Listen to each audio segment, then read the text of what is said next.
Good morning. Welcome to Bellingham Unitarian Fellowship. My name is Stephanie Rains. My pronouns are she, her. Our focus today for this service is creativity. Whether you are wildly creative all of the time, are sure you don't have a creative bone in your body, or are somewhere in between, welcome. Tom Nicholas and I have put together a service that we hope will inspire and open you to the creative possibilities in your own life. Preparing for this service has caused me to think a whole lot about creativity in my own life, and to think about how many different ways it shows up. It also has caused me to think about creative people in the world who I'm grateful for. So I'm going to begin by mentioning two people who died recently. Each of them amazingly creative in very different ways. Joanna Macy and Andrea Gibson. Can I just see an indication of whether you know either of those people? So Joanna Macy was 96 when she died last week. Throughout her long life, she taught people how to face the pain of the world. She helped us remember that despair is not the enemy of hope. It's our initiation to live with eyes open, act with hearts broken, let beauty and sorrow walk hand in hand was her gospel. She taught people who taught people who taught people how to create action in community out of despair. One of her early books was Despair and Personal Power in the Nuclear Age, which was the title of a workshop I attended as part of a Unitarian retreat in the 1980s. Joanna Macy inspired me. She was a gentle, creative powerhouse. One of my favorite quotes from her, "If the world is to be healed through human efforts, I am convinced it will be by ordinary people. People whose love for this life is even greater than their fear. People who can open to the web of life that called us into being." Andrea Gibson died a few weeks ago at the age of 49. And it's amazing what she accomplished in those 49 years and how they have become even more famous since they died. They were a queer spoken word poet, and if you read anything on the internet, you've probably run across a few of their quotes recently. And there are many YouTube videos where I recommend you get to see them speak and share their powerful poetry. Here's just one line from Andrea Gibson. "We have to create. It is the only thing louder than destruction." I offer a deep bow of gratitude to both of those inspiring humans who brought their creativity into the world. Creativity is our birthright, especially now. So this is not a trivial topic. In the words of Mary Thomas Reynolds, who is another of my heroes who's not dead, she says, "In the face of great unraveling, the creative imagination remains one of our most vital tools. The greatest theft of destruction isn't just what it erases, it's what it robs us of, the ability to imagine and respond in wild and surprising ways. Destruction breeds paralysis. Anybody out there feeling a little paralyzed? It makes us believe there's no point, that nothing can be salvaged, that we are powerless. But creation, no matter how small, reaffirms life. It is an act of defiance against the forces that would numb us. So today we are featuring creativity from many of our, well, quite a few members of our community, and how their creativity adds meaning to their lives. But we don't intend to, we don't want to pretend that they're the only creative people in this congregation. We know that you all have creative acts and images and thoughts and feelings. But this service is intended to inspire each of us to remember that we have creative contributions we can make. So I invite you to settle in and reflect while Jaco Tenhove plays our prelude.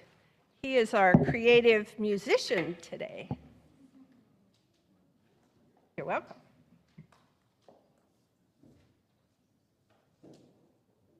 I was raised Unitarian Universalist, and creativity was bred into me from the get-go.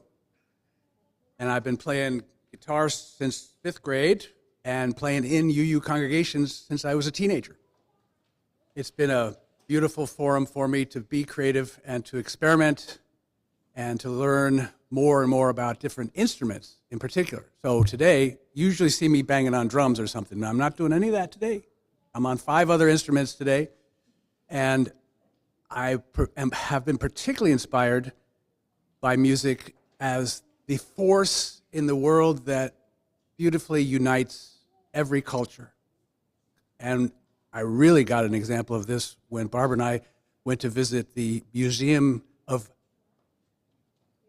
Musical Instruments, MIM, Museum. It's MIM. What is that? I'm forgetting now. But it's in Scottsdale, Arizona, and it is a huge building full of corners, little nooks of cultural presentations, including videos, and it's where we got this bumper sticker. Well, it says, "I love weird instruments," which lives on our refrigerator. But I learned there that we, in our culture, might think of some instruments as weird, but in their cultural context, they're quite natural and normal and beautiful. And that was a very powerful day. In fact, they had to throw me out when the museum closed. I couldn't get enough of this museum. And I recommend it down in Scottsdale. Anyway, I'm here with this particular little instrument that was made in New Jersey, northern New Jersey, in fact, by a fellow named Bob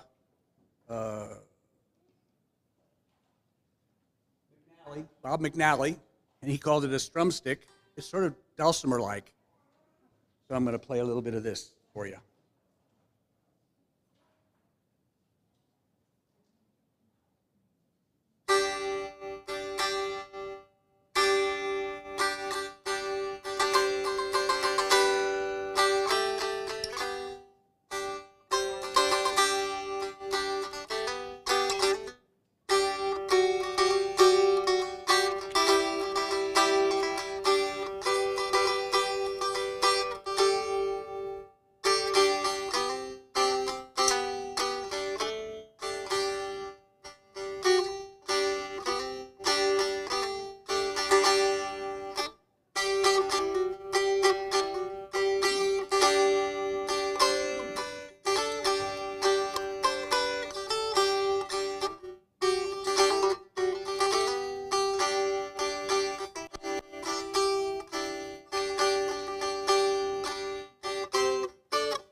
Good morning.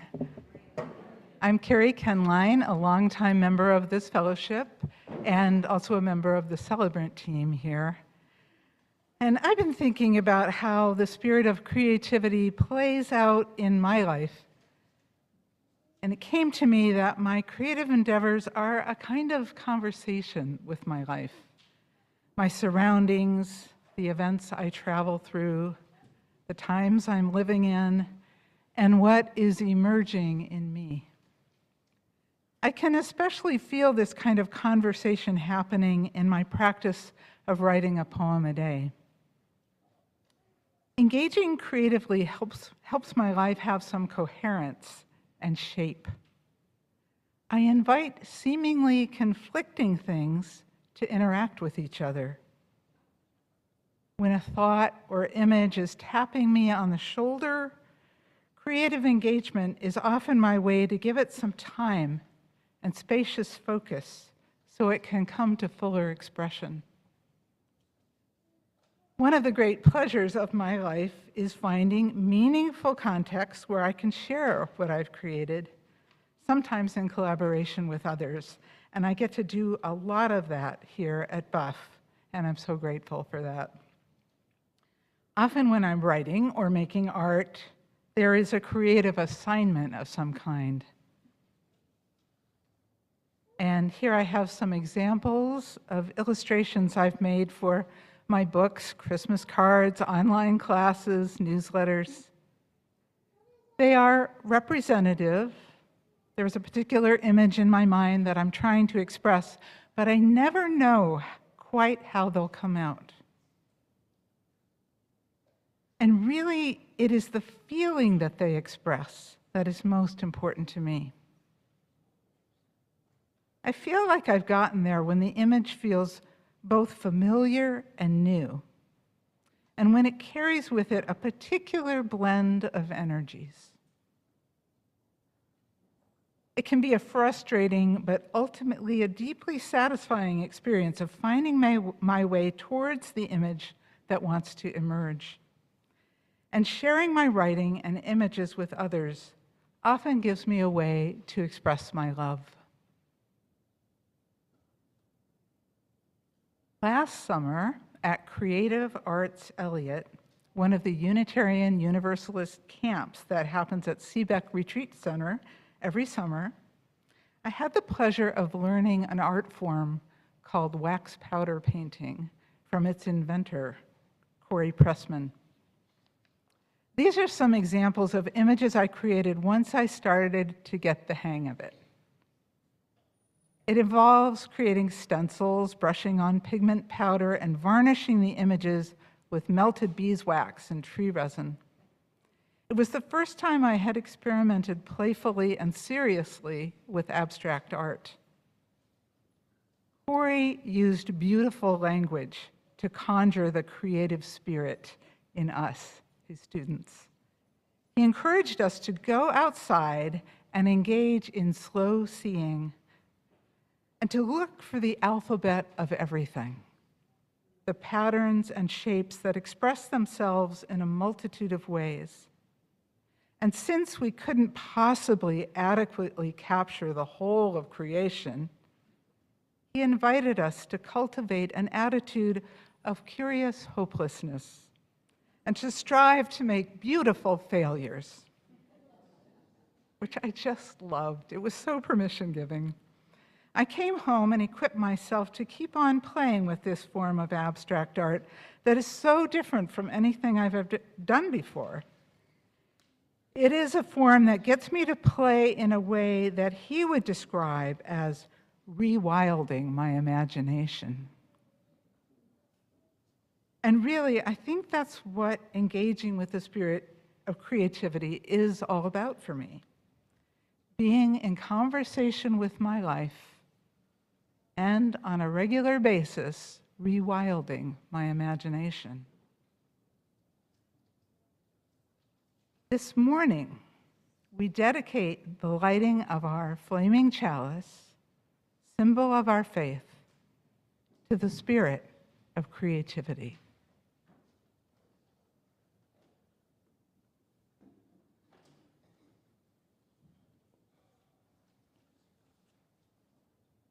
Now, please join me in reciting our covenant, which will be on the screen. Love is the spirit of this fellowship, and service gives it life. Celebrating our diversity and joined by a quest for truth, we work for peace and honor all creation. This is our covenant.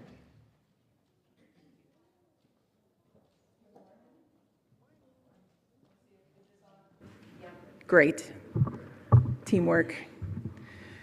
Good morning. I'm Vanessa Lott. Use she, her pronouns. And sometimes when I'm asked to find a story for a theme of the service, it takes me a little while and I Google a bunch of lists. But when they asked about creativity, I knew exactly the story that I wanted to read. And stories have so many different themes in them, so many different feelings, so many different moments. And I bet you'll be able to pick out from this story why I picked it for creativity. So it's called My Rainbow.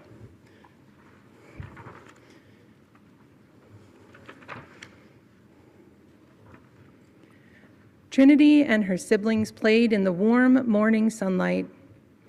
Trinity stroked Peter Porker's long mane. She loved soft things, just like many kids with autism, and Peter's hair was perfect.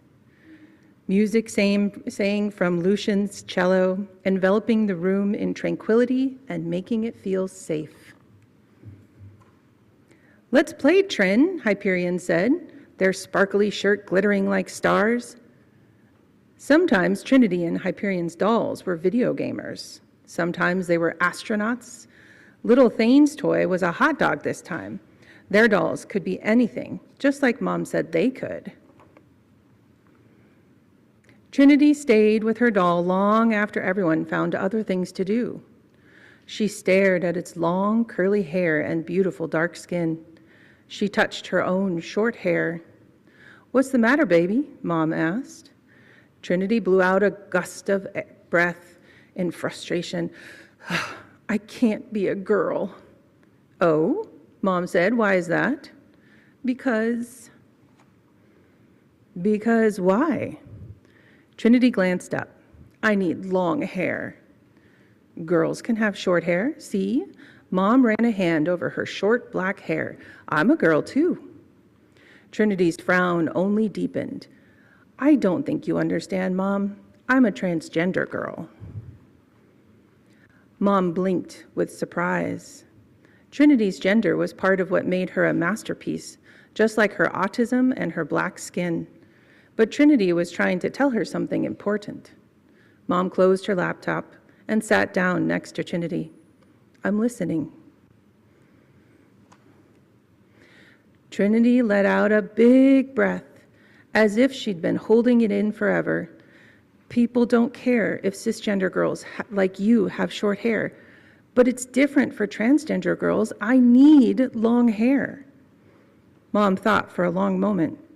"You're right. It is different for me." She peered at each of her children. "We are all a little different from one another. You're a beautiful rainbow, Trinity." "I don't feel like a rainbow right now."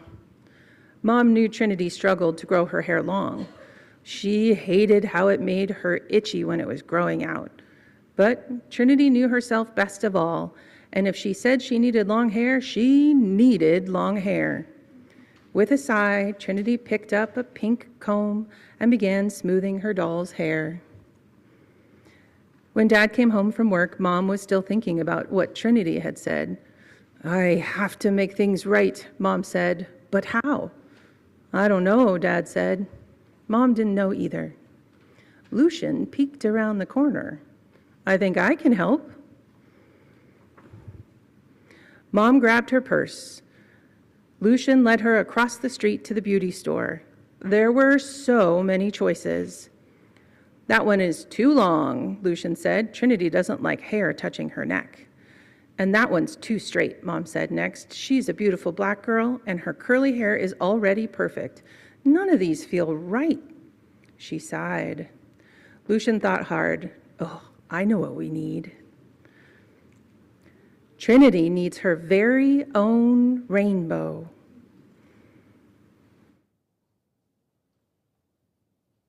That night, as all her children slept, Mom sat down with her laptop, a hair needle, thread, and a wig cap. She had never made a wig before. She threaded the hair into the cap like the online videos showed. She sewed late into the night, weaving love into every row. The wig had to be just right for Trinity.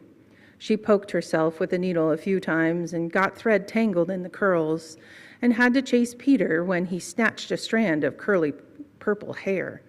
But she weaved and weaved until the clock struck 3 a.m. She finally dozed off, hoping her daughter would love it.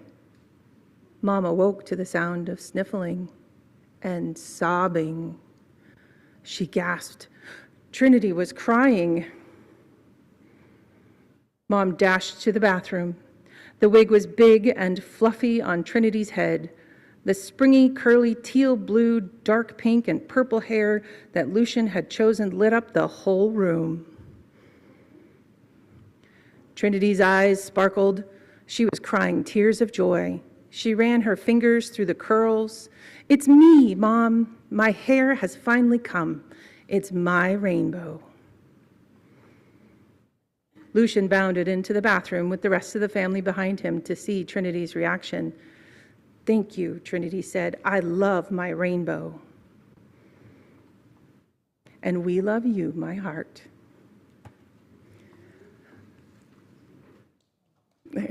So I invite all of us to approach the world in our lives with as much creativity as this little family did. And we can think on that as we sing the kiddos upstairs. The song is in your order of service.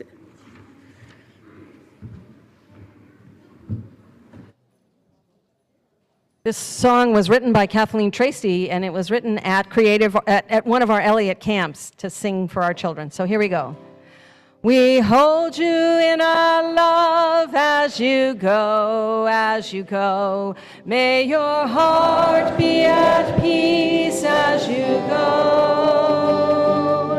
To nurture the spark of your precious life, we hold you in our love as you go.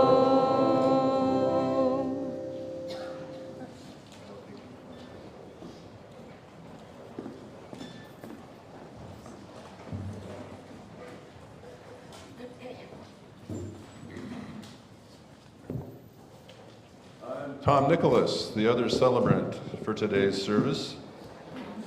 In this part of the service, we are going to be highlighting ways that different members of the Buff community find to be creative. The photograph that's up on the screen right now was taken by Joseph McCarty. Joseph, can you stand up so we can just acknowledge you? Thanks, Joseph. Joseph, along with his beloved Sharon, is a constant presence here at Buff. You have seen him, but maybe you didn't know that he is an avid photographer. His father was an Episcopal priest, but more to the point here, he enjoyed making things, for example, radios, and he passed that interest on to his son. His father also liked cameras. He had one of those Polaroid cameras, that would develop the picture after you took it. He had a lot of fun with that. Joseph's mother liked to be outside and was very interested in rocks and minerals. And she would take Joseph rock hounding when he was young. He remembers the 5-pound hammer that they would use to break off pieces of rock.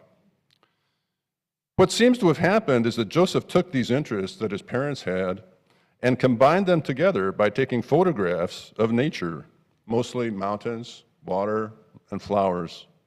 I asked him how he decides what to take a picture of. And he said that he gets a feeling that he calls magic. He looks around and sees something and gets a feeling that tells him he needs to take a picture of it. This usually happens when he's outside, enjoying nature. Now, we're going to show you a different picture. It's a painting by Kai Roy, another regular presence here at Buff. Kai, could you stand so we can acknowledge you? Thanks. Kai has painted since they could hold a brush. Their mom brought them a set of cheap watercolor paints, you know, those cheap watercolor paints, when he was very young, and they just took off from there. They never took any formal classes, but they learned from their grandmother, who's also a painter. Kai told me that the experience of painting isn't the same every time, and it isn't like following a formula. It helps to try different things and see what works.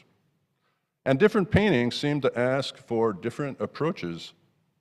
With some paintings, Kai messes around a lot with details, trying to get everything exactly right.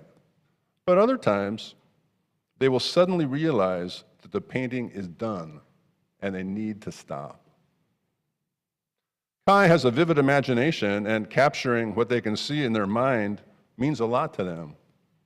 But they also enjoy the physical aspect of painting, mixing paints and moving paint around with a brush. Painting completes me, Kai told me. If I could only do one thing for the rest of my life, I would paint.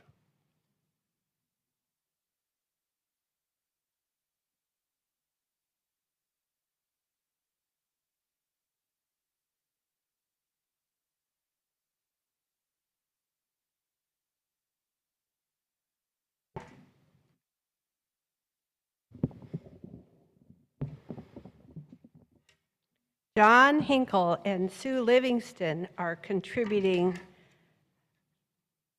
the tea house they created, and it was a big project. But they are out backpacking with my wife, so I'm going to read what they wrote about their project.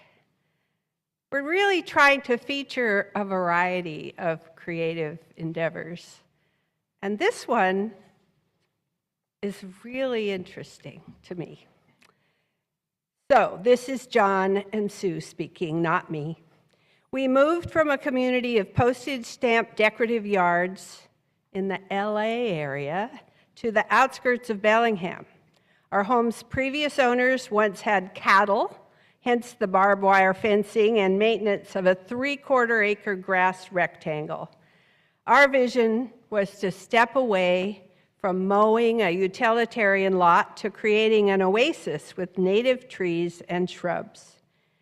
We had a lot to learn about the Pacific Northwest and our particular place in it, on the bay with seasonal water that moves through the back of our yard. We attended local library classes taught by master gardeners on yard design, creating water gardens, native plants, and pruning.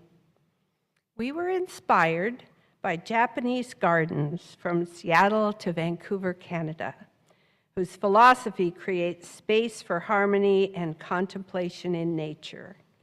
But how do we transform a green, sometimes boggy rectangle into the spirit of a Japanese garden? Our first step was to plant 18 Western red cedars, purchased as bare roots for $1 apiece, which we discovered when we picked them up meant 1-foot-long twigs. It's been 7 years of patience and faith to watch them grow, and we've lost a few to harsh winters. A COVID project was digging a 175-foot-long water garden to channel the water as it moves through our lot. The more time we got lost in work and wonder on our land, the more we wanted to be out there in its bird song, starlight, and growth, through all of its seasonal changes, and not just on the riding lawnmower. But how? Several times we set up cots and sleeping bags in our backyard, only to be driven inside by cold or rain, usually at 3 a.m. Ideas grew from a sleeping platform to a pergola to, inspired by Japanese tea houses, a room where we might drink tea in winter, sleep, listen to rain and wind. A design took shape with sliding glass doors, windows, and a calm wooden interior, a bed, an electric teapot, simple sanctuary. We took many strolls in our yard to notice where light falls and water moves to situate the building, to create long views without blocking the eagle's nest to the west.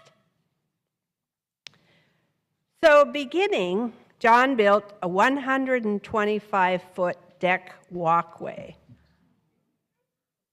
above ground to get to the site during the standing water wet season. And then over the next 8 months, we dug holes for the footing, built up piers for foundation joists, laid subflooring and raised wall framing, sided walls, built the roof, installed windows and doors, tiled the roof, painted outer walls. Then we moved inside to insulate, drywall, attach mahogany paneling, and finish the wooden interior, laid flooring, and finally found simple furnishings. Last October, we began surrounding the decks with trees of color, maples, cherry blossom, dogwood. We waited for the first snow of the year to spend our first night in our tea house. We watched the moon cross the sky, slept warm all night, and awoke to a landscape of white. We love staying awake to the seasons, having a place to unplug and be under the influence of what's outdoors. It's like the feeling of camping in our own backyard. We're closing with a quote from Shunmyo Masono, Japanese monk and garden designer. For me, garden design is the setting of devotion itself. Through the daily act of making steady effort in this place, everything comes into existence as a single expression. The garden, a place for observing ourselves intently. When next you see John and Sue, you might tell them what you thought of this project.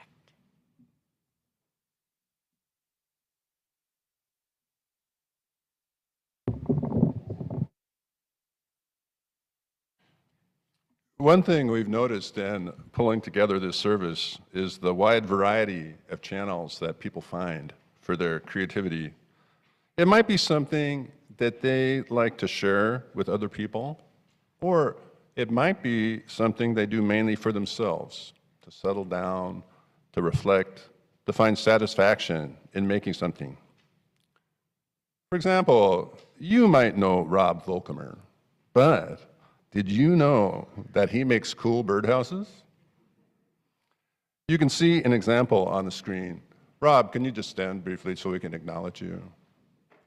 Thanks.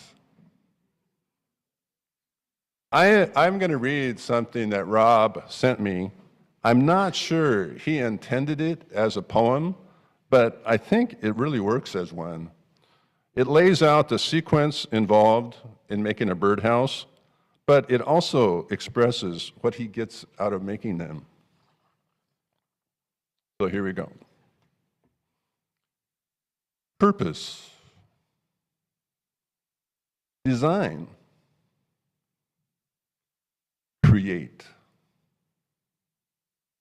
Build. Measure twice, cut once. Tactile. Smell. Mount. Hang. Birds, birds, birds. Song. Reminder. Peace.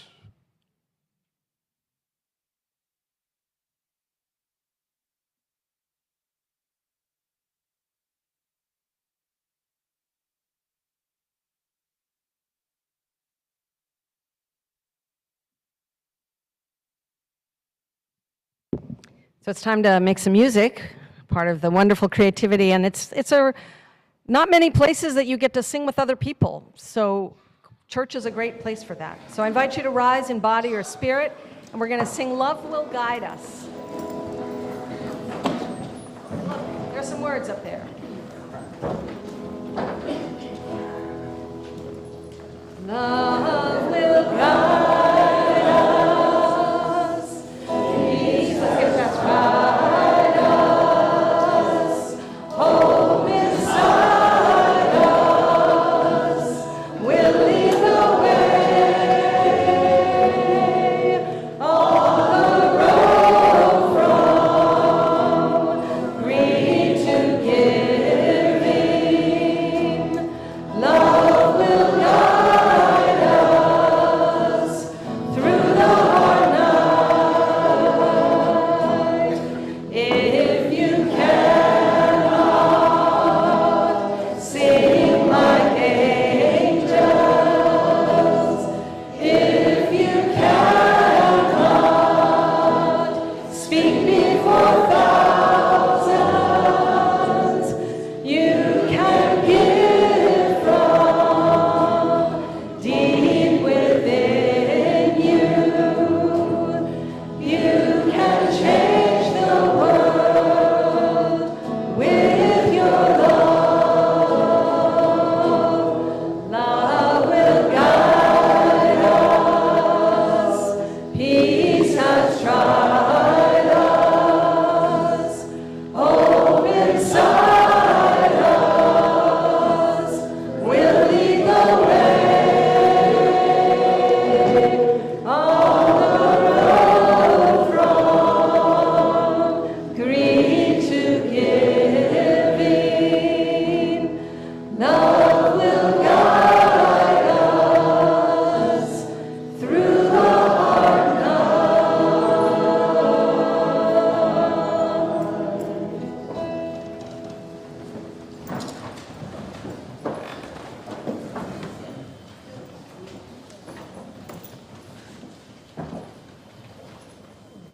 So when Jocko and I retired from active Unitarian Universalist ministry 8 years ago, I wondered about where some of that creative energy that went into writing sermons would go to. I had really never written much other than sermons. And I discovered through some writing groups and other things that I was interested in writing about my family and myself a little bit.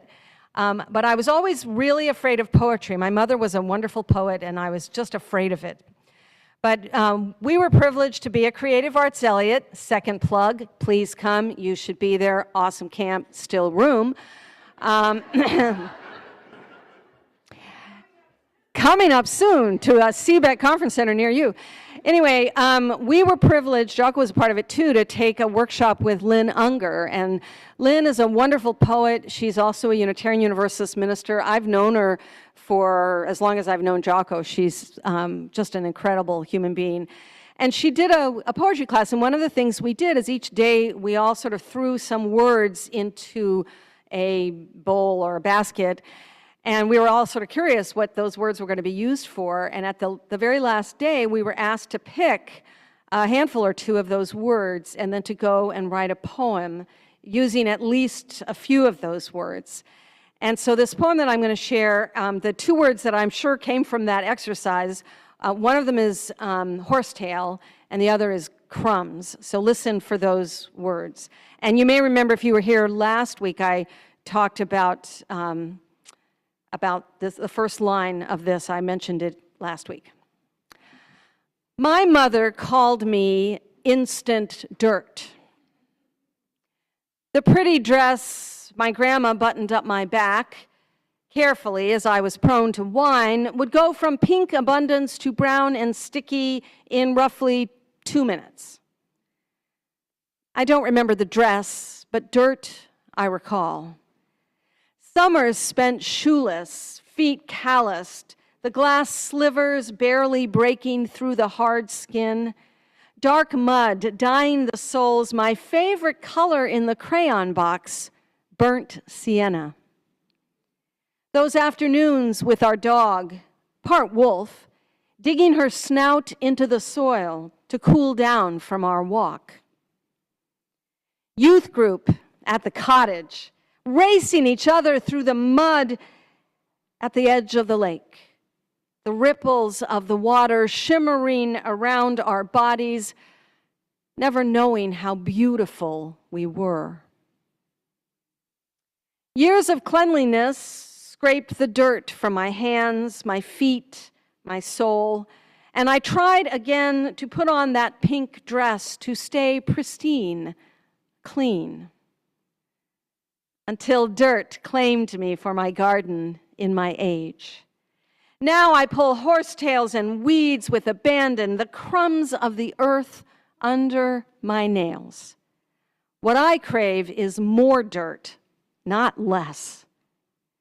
As the rain drums on my roof, I fling open the door and with all my heart plant my feet in the muddy soil, and I am once again instant dirt. Or if I am honest, messy, grimy, grubby, happy me.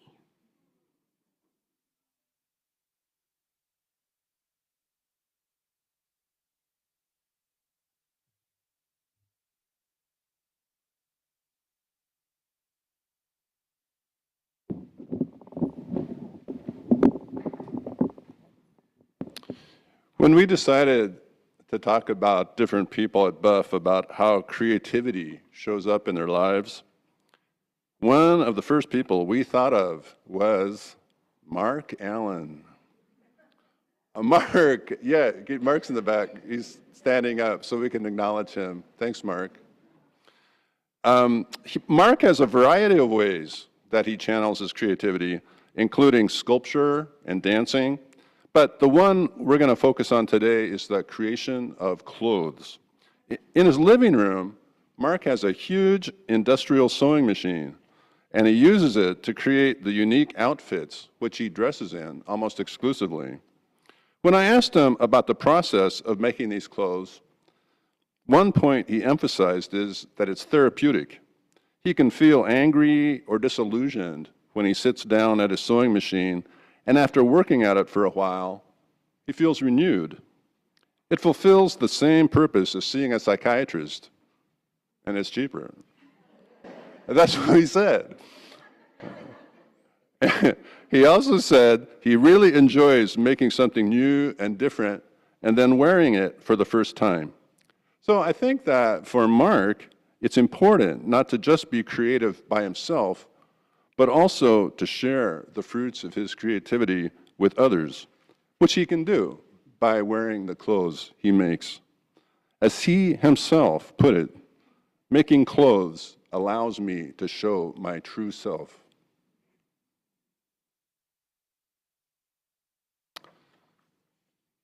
At this time, I'd like to acknowledge another star of Buff's sartorial firmament. I'll bet you have noticed her outfits at Sunday services.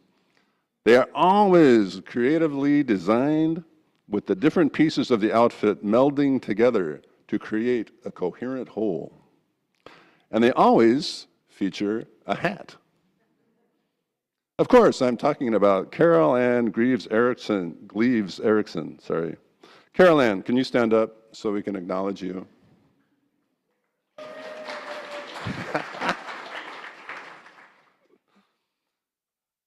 I want to thank everyone who generously took the time to talk to us about their creative endeavors. And like Stephanie said at the beginning, I want to acknowledge that we have only been able to spotlight a few of you. Everyone sitting in this sanctuary has a way that they express their creativity. What is yours?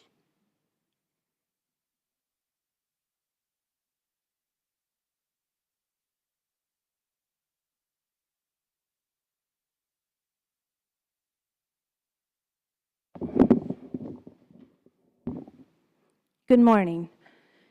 You can hear me in the back, okay? A little louder, thank you. All right. My name is Eleanor Burke. I am the mother of 3 children. Weston, age 16, Aubrey, age 4, and Lars, age 1. I am also a full-time employee for the Department of Invisible Labor. This job requires an on-call schedule of 24 hours a day, 7 days a week, 365 days a year. It is commonly understood that this job ends when a child turns 18. But the creative work of parenting, of relationship tending, does not magically end when your child turns 18. For this work, I receive no salary, no vacation time, no benefits, no 401k, no pension plan, or Social Security.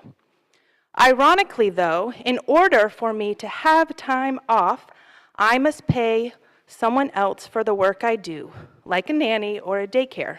Shout out to our nanny, Allison. There is little to zero public recognition, accolades, or advancement or opportunity for career advancement. Why then, you might ask, would anyone take on such a position? Well, this job requires a multitude of highly trained skills and is inherently creative. From the physical, emotional, and spiritual preparation of bearing and birthing babies in a country without universal health care or guaranteed paid family leave, to the approximate 2,542 days and counting of breastfeeding humans that I've got down, this job will keep you on your toes. There is the ongoing work of meal planner, grocery shopper, chef, birthday cake baker, gardener, administrative assistant, and financial planner. I am the mender of ripped princess dresses, finder of more princess dresses, soother of head bonks, researcher and scholar on so many things: forest school gear, car seats for small cars, age-appropriate sex education, teenage brain development, best shoes for new walkers to woven wraps for baby wearing. I also work as a conflict mediator, massage therapist, hairstylist, interior designer, low-level medic, and of course as a house cleaner, laundress, chauffeur, and in some of my favorite roles as a singer, a songwriter, and a storyteller. Creativity is the thing that nourishes life. It is also the thing that nourishes the long, often tedious and boring days of stay-at-home motherhood. Reading the same fairy tale yet again, but ad-libbing feminist commentary. Conjuring stories about magical herbs in the garden, making sure the dress-up bin is stocked, that the coloring books are fresh and the markers aren't dried out again. There are movies and shows when I'm too tired and have no help. Impromptu dance parties, to Pink Pony Club, walks outside when cabin fever is high and squabbles burst out. We greet our more than human neighbors by name. Hello, Thimbleberry. Hello, Chickadee. I am both the theater director and backstage props manager, making sure that the stage is set for my children's creative work, their imaginative play, room for their big feelings, always determined that the show must go on. As Bell Hooks wrote in her prescient essay, Revolutionary Parenting, in 1984, although early feminists demanded respect and acknowledgement for housework and childcare, they did not attribute enough significance and value to female parenting, to motherhood. Hooks goes on to remind us, though, that care work is not gendered and has never been gendered, that raising of children is not supposed to happen in isolation like the nuclear family forces upon us, that the work of raising children is also the creative life's work of a community. It has now been more than 50 years since the Wages for Housework movement began. Yet, unfortunately, the world is nowhere close to meeting the goals of that movement, primarily to pay financial dues for the biological and societal work of reproducing the entire human race that women and birthing people do. I cannot parse out my creative work as a mother from the systemic forces I mother with and in. People say they value creativity, that they value motherhood and care work, but legislation says otherwise. Child-free spaces say otherwise. Unpaid labor says otherwise. Sometimes I want to holler, "Can't you see this stunning human that I made with my blood, sweat, and milk? Where is my Guggenheim Fellowship? Where is my MacArthur Genius Grant? I am still waiting." I type at my messy desk while my children shriek, interrupt me a million times, and I peel off the dried food from my stained t-shirt. So getting dressed up each week for Buff is a highlight of the week, you see. The sheer act of creating and raising humans will never be enough. Not for me or the culture at large, until we acknowledge that care work is essential labor, that care work is inherently creative, and that it makes the whole world go round. May it be so.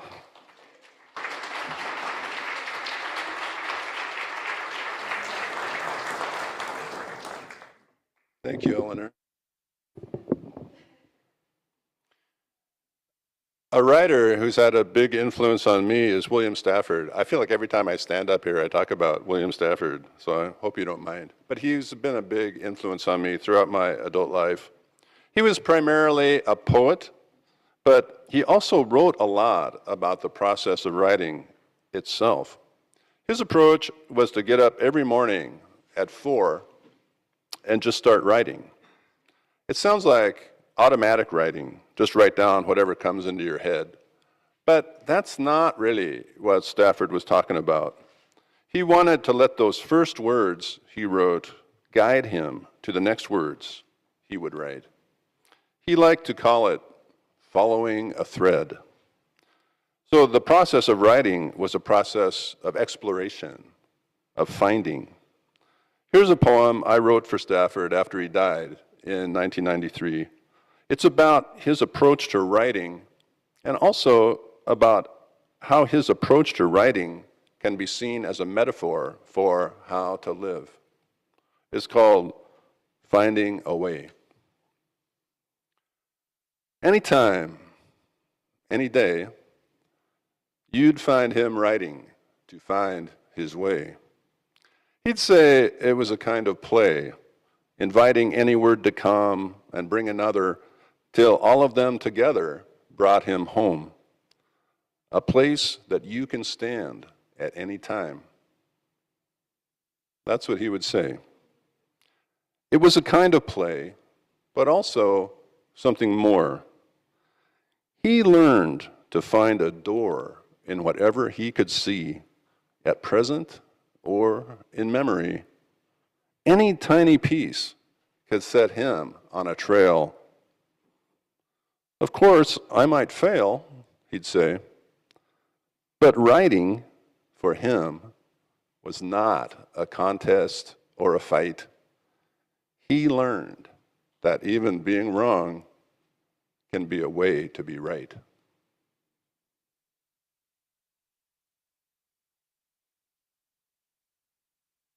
Today, we have been highlighting different ways that creativity shows up in the lives of Buffsters. And we've been noticing the power of creativity to enrich our lives and to give us the resilience we need to navigate the vicissitudes of life. Buff itself, as a community, provides a home for creative approaches to religion. But to keep this home alive, we need your financial support. So, as the ushers come forward, please give as generously as you are able to. Thank you.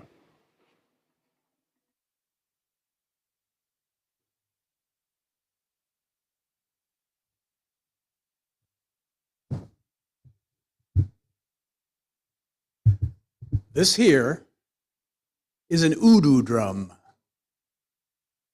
from West Africa. It was given to me by someone who didn't know what it was. And they know I like to collect odd things. So I looked it up and found out what it is. And I've been playing it ever since.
I too have been writing a poem a day since the election.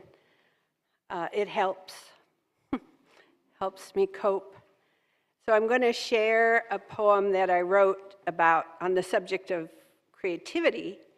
And it's a pantoum, which is something that some of you have already had some experience with. It's a structured poem, so there are lines that repeat. I have something to say about creativity.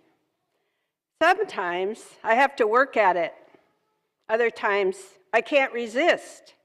Anytime I feel stuck or overwhelmed or deeply discouraged, sitting down to do some kind of art settles me into the holy now. Creativity helps me feel fully alive. Other times I can't resist. I feel compelled to do something that takes me out of my planning, worried brain.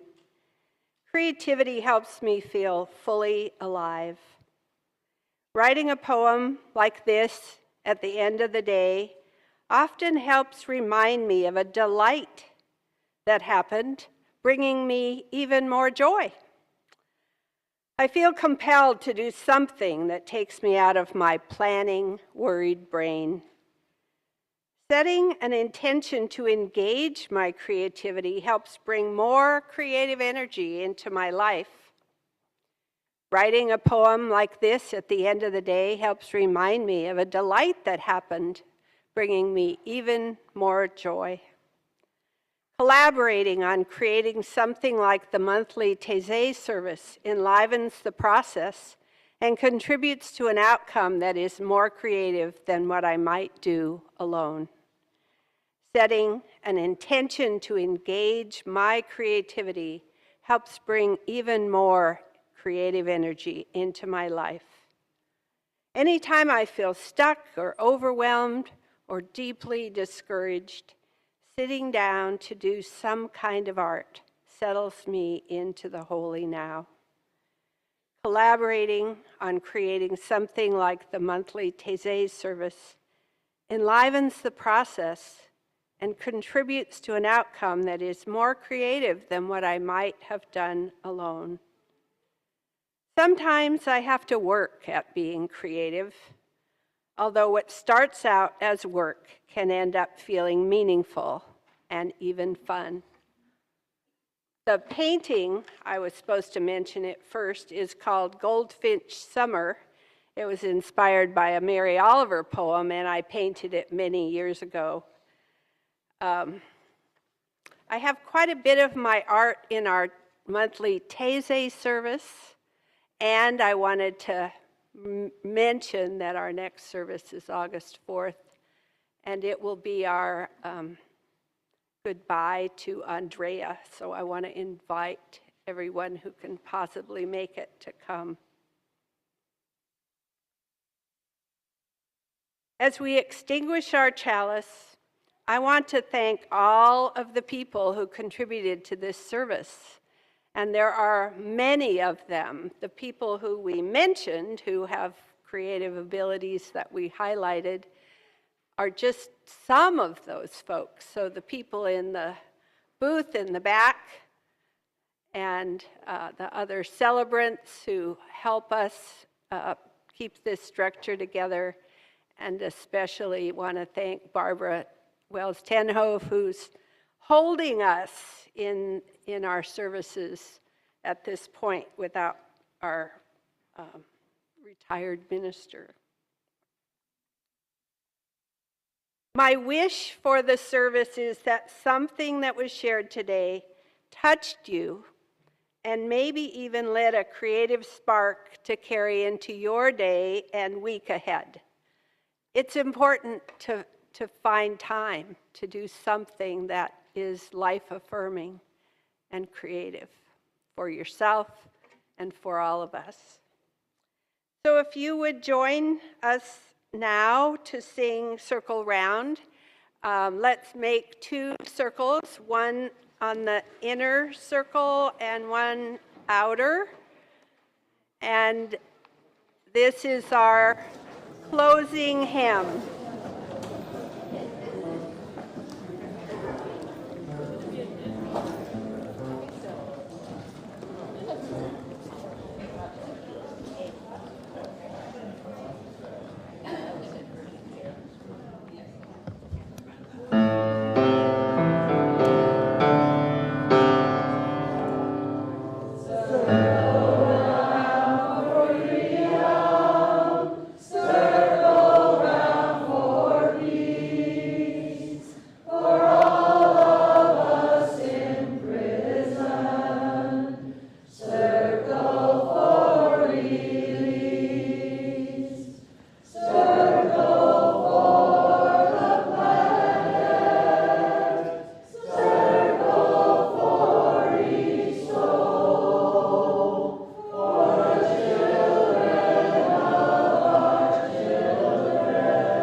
Go in peace. Thank you for being